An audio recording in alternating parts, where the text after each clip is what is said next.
Good morning, sir. Morning, my brother. Former Deputy Governor of Lagos, Ms. Akele Bokra, have said Bola Ahmed Tinubu is very stubborn and he does not listen to anybody. That Nigeria should not expect any good governance from him. And for example, we saw they do election and everything. Is that a sign of things to come in Nigeria? Well, first and foremost, the deputy they worked together and he was impeached. Yes. He actually know Tinubu very well. Yes. And he has spoken the mind the person he has worked with. Tinubu has some good qualities, he also has some bad qualities. But one of the bad qualities, what the woman have said. I want to talk based on that he is the president of the Republic of Nigeria, the president. Number one, Tinubu don't need to take advice from anybody because he believes he knows it all. That's very bad.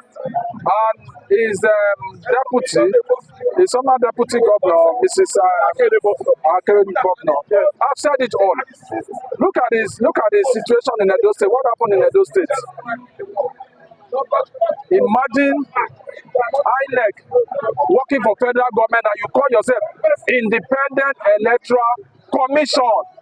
It's a slap on Nigerian democracy. It's a slap. They went for connection center. You only are now only APC agents. And when the governor of Edo said that, I said, what kind of this? Why would this happen? Meanwhile, they have collected all the results they want to do. But Tinubu promised to give Edo to APC. Said it. Well, see, I'm still in shock because why I'm still in shock is that I do not see. Is this election or they are practicing selection? And look at the governor elected said he's going to stop. He's going to start where Osomole stopped. What an insult to the Edo people. Well, I'm bitter and I have to say this, that the Edo people, they will hear it. Their eyes will see it. And it's going to be a big lesson to them. You understand? Yes. In Edo State, I heard that APC went as far as bribing people 30,000, 25,000.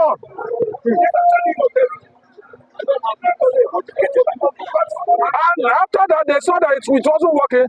They used the underground means. I want to say this: the Edo should be ready to wait for to face the reality. To face the reality.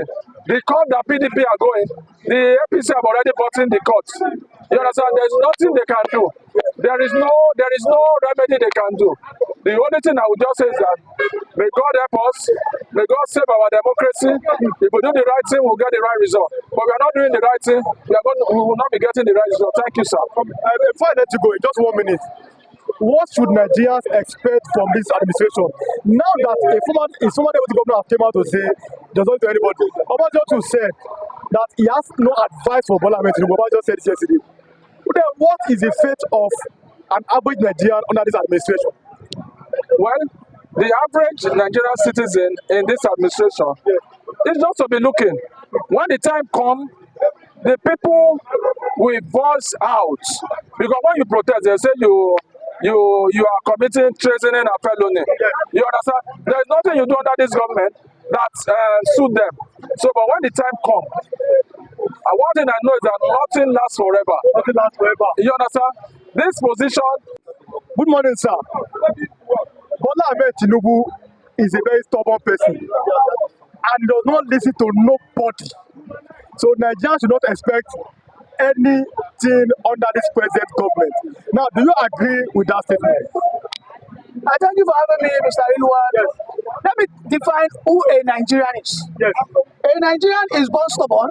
Yes. Because there are 90% chances that the day they will born you, there will be light. So the first thing that will visit you is a mosquito. So you are born stubborn. You are born resilient. You are born to be confident and arrogant. And lastly, you are born to be outspoken.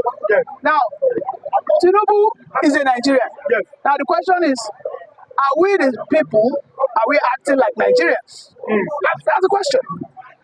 Yesterday, I posted it on my TL, on my Twitter. I said, Showore is a definition of who a Nigerian is. A Nigerian, if you see a Nigerian in Ghana, if you see a Nigerian in South Africa, if you see a Nigerian in Rwanda, if you now go to America, if you now go to UK, if you now go to China, Yes. they will tell you that Nigerians are confident, that we are always loud, we are arrogant, we are stubborn. Yes. Then I want to ask us, what is happening to us? Who are Nigerians living within Nigerians? Why are we not portraying that characteristics of true Nigeria? No matter how Tinubu thinks is stubborn, he is stubborn. Yes. If we Nigerians exhibit our character, that man will not last 24 hours and he will listen to us. Because if Nigerians can actually demonstrate who they really are, as they have demonstrated to the Ghanaians. Do you know that Ghanaians are so afraid of Nigeria? Yes. Look at Africa. Look at what happened between South Africa and Nigeria. You know what Nigerians did to South Africa? Yes. When they were doing this Uber and Bolt issue. Yes. Nigeria dealt to South Africa. South Africa was almost, the economy almost collapsed. They said, more put this, let's put it on the break. It don't do. So the Nigerian people must bring out that spirit.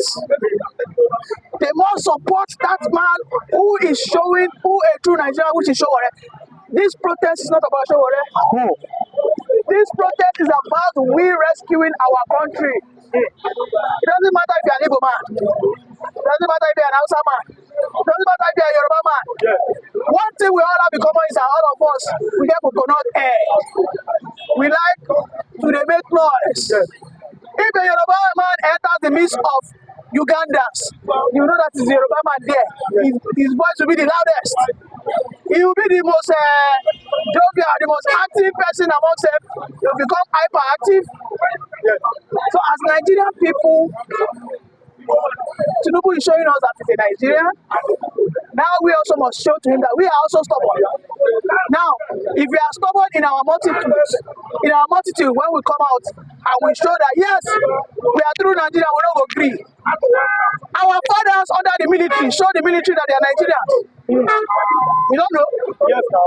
They'll go there and face the military barricade. Now, we don't go agree, we don't go agree. Then what happened to this our generation? The point is our generations have become too westernized. Too much TikTok. Facebook, Twitter. That is the issue. Our Nigeria has now been dollarized. So everybody seems to be chasing after the dollar instead of chasing after the naira. Nobody is praying for the naira at this day nobody is praying for the naira to be strong. When you look at the boys out there who are riding big cars, you should know that most of them are into one thing or the other. Yes. Which means they are earning that dollar, so they wouldn't care. Nobody even gives a damn if the naira would become valuable tomorrow. So Nigerian people, we need to exhibit our true spirit of a Nigerian person. Go out there, join the cause of any bad governance in this country, because if not, Nigeria will become, Tinubu will continue to be the bigger Nigeria. But do you think, now we need to round off, we're going to work, sir, but do you think that Nigerians will ever have a cause to speak with one body? I'm talking about our religion, our ethnicity, and we know that they play on these things and they take it to advantage. Well, I understand that is one the politicians have used to balkanize the unity of the country. But as the youth, most especially the Gen Zs and the millennials, we are supposed to be wiser. But it's unfortunate that even on Twitter, the millennials are even the ones propagating this tribalism. I mean, I've seen how some people Yorubani virus, some people call the Igbos, there's all manner of names. They call some people the Fulanis, they call them, all manner. So we need to take a look at it and have a recourse. Let us have a regroup. Yes. Let us have a rethink. Yes. These elders have had their time. Look at what happened in Senegal. Senegal galvanized themselves as youth. Diomaye Faye, who is the current president of Senegal, Yes. was in bed with Sonko right? Yes. Sonko and the Maifaye Gabanites. Yes. Today, a person like Showore should be in collaboration with people like Dr. Mo, who are following Peter Obi. It should be in collaboration with people like Dele Barotimi. Yes. It should be in collaboration with people like those who are following Tinubu. Younger one. It should be a fact that we the youth must have a consensus that we all want to go with a youthful president. But it's unfortunate that the Nigerian youth have not been able to have that consensus so badly. Because let me tell you, we the youth will understand our own language. Yes. That's our language. It doesn't matter if you are Yoruba or Hausa or Igbo. This youth, we have a unique language because we were born into the generation of WhatsApp, Facebook, and likes, and email. You see those older generations, they still believe in door to door. You see them, they'll still rather go to the traditional mode of communication. But you want to come in and you know that you don't have to see me, or they want to do video call. But those ones will say, no, I'm going to see on a round table. So we have to come together and, of course, be a true Nigerian that we are. Thank you. Okay, God bless you. Thanks for coming, sir. Story, the government. You see, when we watch the scenario of the situation, it's like the Ecobank governor, he contributed to the failure of his party. You could not contribute. Yes, the person contributed because when I watched the film, it was like Obaseki versus Upper Penny. It's a big battle. That was not an election. That was the monarch versus the governor. So who is going to win? How about they go? You know, go transfer. You can't lose the battle. If you lose, that means the majority has gone underground. It's not possible. You see, you are a governor, you are under the umbrella of the father of that state. Who is the father of that state? The Oba of Benin is the father of that state. So you have to give respect to who respect is due to. When you not convert that respect and you put it in your pocket and you say you are a de facto of the state, you're wrong. So, Oluwa, we saw, for example, vote buying. I'm coming down. People sold their vote allegedly for some amount of money, 10,000 naira. Is that the way forward? That one is not the way forward, but it's part of the system of Nigeria. Because the ground is not fertile. Hungry is the land. I can see and APC their money back. And again, the contribution of what I just said, the fight between the monarch and the governor, it gave a little room, bigger room to their victory, to the opposition victory. Can you see, imagine? Can you APC? The last time APC came with their money, with their trailer, with their bag of millions of dollars at the end, what will happen? They failed. Okay, say now, because of the situation of ground, you are fighting the king, you are fighting the deputy, you are fighting the this, you are fighting that, you want to be Lord overnight. It's not possible. Okay, see, when we went to Edo State, let us be frank with ourselves. What we have seen in Edo State is what Oshimole have done. This man doesn't do anything. To the extent you ban your deputy from coming to office. Do you see that kind of emperor power? See, those type of power will fail you in the front in the future. And you know that your tenure is coming to an end. And you are bringing somebody that will represent you or represent your party. And you are failing things.